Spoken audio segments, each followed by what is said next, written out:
Ainsi passait la vie pour ma tante Léonie, toujours identique, dans la douce uniformité de ce qu'elle appelait avec un dédain affecté, une tendresse profonde, son petit train-train.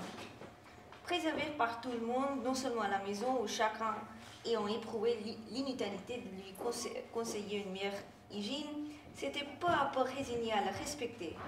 Mais même dans le village où, à 3 rues de nous, l'emballeur, avant de clouer ses caisses, faisait demander à Françoise si ma tante ne reposait pas. Ce train-train fut pourtant troublé une fois cette année-là. Comme un fruit caché qui serait parvenu à maturité sans qu'on s'aperçût et se détacherait spontanément, survint une nuit la délivrance, la fille de cuisine. Mais ces douleurs étaient intolérables et comme il n'y avait pas de sage-femme à Combray, Françoise dut partir avant le jour en chercher une à Tibercy. Ma tante, à cause des cris de la fille de cuisine, ne put reposer, et Françoise, malgré la courte distance, n'était revenue que très tard, lui manqua beaucoup. Aussi, ma mère me dit-elle dans la matinée, « Monte donc voir si ta tante n'a besoin de rien. » J'entrai dans la première pièce, et par la porte ouverte, vis ma tante, couchée sur le côté, qui dormait. Je l'entendis ronfler légèrement.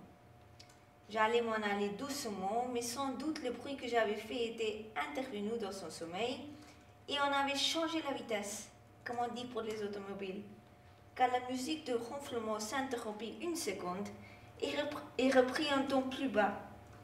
Puis elle s'éveilla et tourna à demi son visage que je pus voir alors.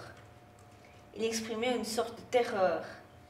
Elle venait évidemment d'avoir un rire affreux. Elle ne pouvait me voir de la façon dont elle était placée, et je restais là ne sachant si je devais m'avancer ou me retirer. Mais déjà elle semblait revenue au sentiment de la réalité et avait reconnu le mensonge des visions qui l'avaient effrayée.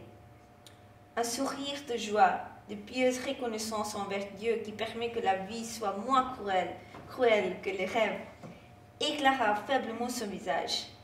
Et avec cette habitude qu'elle avait prise de se parler à mi-voix à elle-même, quand elle se croyait seule, elle murmura « Dieu soit loué, nous n'avons comme tracas que la fille de cuisine qui accouche. Voilà-t-il pas que je rêvais que mon pauvre Octave était ressuscité et qu'il voulait me faire une promenade tous les jours ?» Sa main se tendit vers son chapelet qui était sur la petite table, mais le sommeil recommençant ne lui laissa pas la force de l'atteindre.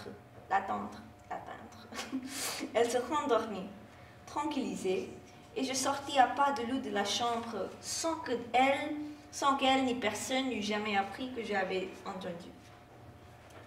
Quand je dis qu'en dehors d'événements très rares, comme cet accouchement, le train-train de ma tante ne subissait jamais aucune variation, je ne parle pas de celles qui se répétant toujours identiques à des intervalles réguliers, n'introduisait au sein de l'infirmité qu'une sorte d'uniformité secondaire. C'est ainsi que tous les samedis, quand Françoise allait dans l'après-midi ou marchait de Rossainville-le-Pin, le déjeuner était pour tout le monde 1 heure plus tôt. Et ma tante avait si bien pris l'habitude de cette dérogation hebdomadaire à ses habitudes qu'elle tenait à cette habitude-là autant qu'aux autres. Elle y était si bien routinée, comme disait Françoise, que s'il lui avait fallu un samedi attendre pour déjeuner l'heure habituelle, cela lui eût autant dérangé que si elle avait dû un autre jour avancer son déjeuner à l'heure du samedi. Cette avance du déjeuner donnait d'ailleurs au samedi pour nous tous une figure particulière, indulgente et assez sympathique. Au moment d'habitude, on a encore 1 heure à vivre avant la détente du repas.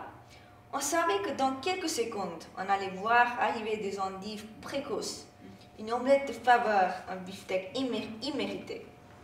Le retour de ce samedi asymétrique était un de ces petits événements intérieurs, locaux, presque civiques, qui, dans les vies tranquilles et les sociétés fermées, créent une sorte de lien national et deviennent le thème favori des conversations, des plaisanteries, des récits exagérés à plaisir.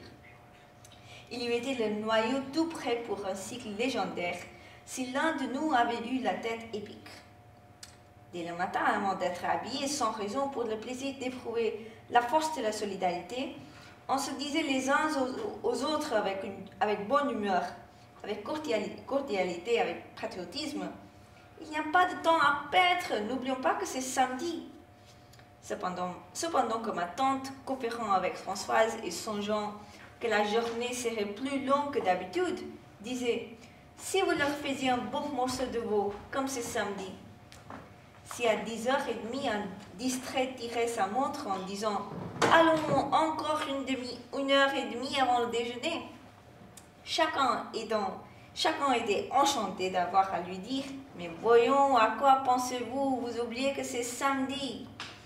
On en riait encore un quart d'heure après et on se promettait de monter raconter cet oubli à ma tante pour l'amuser. Le visage du ciel même semblait changer. Après le déjeuner, le soleil, conscient que c'était samedi, flânait une heure de plus au haut du ciel. Et quand quelqu'un pensant qu'on était en retard pour la promenade disait « Comment, seulement 2 heures ?» en voyant passer les 2 coups de clocher de Saint-Hilaire, qui ont l'habitude de ne rencontrer encore personne dans les chemins désertés à cause du repas de midi ou de la sieste, le long de la rivière vive et blanche que le pêcheur même a abandonnée, et passe solitaire dans le ciel vacant où ne reste que quelques nuages paresseux, tout le monde encore lui répondait. Mais ce qui vous trompe, c'est qu'on a déjeuné 1 heure plus tôt, vous savez bien que c'est samedi.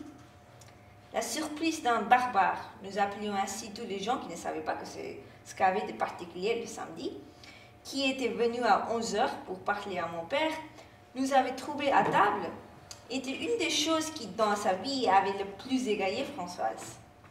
Mais si elle trouvait amusant que le visiteur interloqué ne sût pas que nous déjeunions plus tôt le samedi, elle trouvait plus comique encore, tout en sympathisant du fond du cœur avec ce chauvinisme étroit, que mon père, lui, n'eût pas eu l'idée que ce barbare pouvait l'ignorer et eût répondu sans autre explication et à son étonnement de nous voir déjà dans la salle à manger. Mais voyons, c'est samedi. Parvenue à ce point de son récit, elle essuyait des larmes d'hilarité et pour accroître le plaisir qu'elle éprouvait, elle prolongeait le dialogue, inventait ce qu'avait répondu le visiteur à que ce samedi n'expliquait rien. Et bien loin de nous plaindre de ces additions, elle ne suffisait pas encore et nous disions « Mais il me semblait qu'il avait dit aussi autre chose. C'était plus long que la première fois qu'on vous l'avait raconté. » Ma grand-tante elle-même laissait son ouvrage, levait la tête et regardait par-dessus son lorgnon. Le samedi avait encore ceci de particulier que ce jour-là, pendant le mois de mai, nous sortions après le dîner pour aller au mois de Marie. Comme nous y rencontrions parfois M. Vinteuil, très sévère pour le genre déplorable des jeunes gens négligés dans les idées de l'époque actuelle, ma mère prenait garde que rien ne clochât dans ma tenue, puis on partait pour l'église. C'est au mois de Marie que je me souviens d'avoir commencé à aimer les aubépines.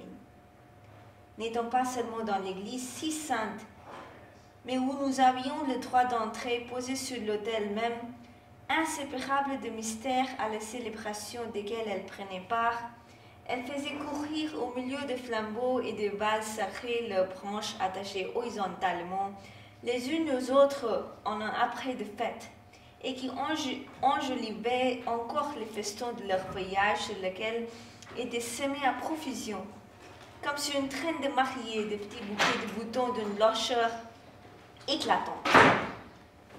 Mais sans oser les regarder qu'à la dérobée, je sentais que ces apprêts pompeux étaient vivants et que c'était la nature elle-même qui, en creusant ces découpures dans les feuilles, en ajoutant l'ornement suprême de ces blancs boutons, avait rendu cette décoration digne de ce qui était à la fois une réjouissance populaire et une solennité mystique. Plus haut s'ouvrait leur corolle çà et là avec une grâce insouciante, retenant si négligemment comme un dernier et vaporeux autour le bouquet d'étamines, fines comme des filles de la Vierge, qui les embrumaient tout entières, qu'en suivant, qu'en essayant de mimer au fond de moi le geste de leur efflorescence, Je l'imaginais que si ça avait été le mouvement de tête étourdi et rapide, au regard coquet, aux pupilles diminuées d'une blanche jeune fille, distraite et vive. Monsieur Vinteuil était venu avec sa fille se placer à côté de nous. D'une bonne famille, il avait été le professeur de piano de sœur de ma grand-mère, et quand, après la mort de sa femme et un héritage qu'il avait fait, il s'était retiré auprès de Combray. On le recevait souvent à la maison. Mais d'une pudibonderie excessive, il cessa de venir pour ne pas rencontrer Swann, qui avait fait ce qu'elle appelait un mariage déplacé, dans le goût du jour. Ma mère, ayant appris qu'il composait, lui avait dit par amabilité que quand il irait le voir, il faudrait qu'il lui fît entendre quelque chose de lui. Monsieur Vinteuil en aurait eu beaucoup de joie, mais il poussait la politesse et la bonté jusqu'à de tels scrupules que, se mettant toujours à la place des autres, il craignait de les ennuyer et de leur paraître égoïste s'il savait ou seulement laisser devenir son désir. Le jour où mes parents étaient allés chez lui en visite, je les avais accompagnés, mais ils m'avaient permis de rester dehors. Et comme la maison de monsieur Vinteuil, mon jouvent, était en contrebas d'un monticule buissonneux où je m'étais cachée, je m'étais trouvée de plein pied avec le salon du second étage, à 50 cm de la fenêtre. Quand on était venu lui annoncer mes parents, j'avais vu monsieur Vinteuil se hâter de mettre en évidence sur le piano un morceau de musique. Mais une fois mes parents entrés, il l'avait retiré et mis dans un coin. Sans doute avait-il craint de leur laisser supposer qu'il n'était heureux de les voir que pour le jouer de ses compositions. Et chaque fois que ma mère était revenue à la charge au cours de la visite, il avait répété plusieurs fois: « Mais je ne sais qui a mis cela sur le piano, ce n'est pas sa place. » Et avait détourné la conversation sur d'autres sujets, justement parce que cela l'intéressait moins. Sa seule passion était pour sa fille, et celle-ci, qui avait l'air d'un garçon, paraissait si robuste qu'on ne pouvait s'empêcher de sourire en voyant les précautions que son père prenait pour elle, ayant toujours des châles supplémentaires à lui jeter sur les épaules. Ma grand-mère faisait remarquer quelle expression douce, délicate, presque timide passait souvent dans les regards de cet enfant si rude, dont le visage était semé de taches de sang. Quand elle venait de prononcer une parole, elle l'entendait avec l'esprit de ceux à qui elle l'avait dite, s'alarmer des malentendus possibles et envoyer s'éclairer, se découper comme par transparence sur la figure en masse du bon diable, les traits plus fins d'une jeune fille éplorée.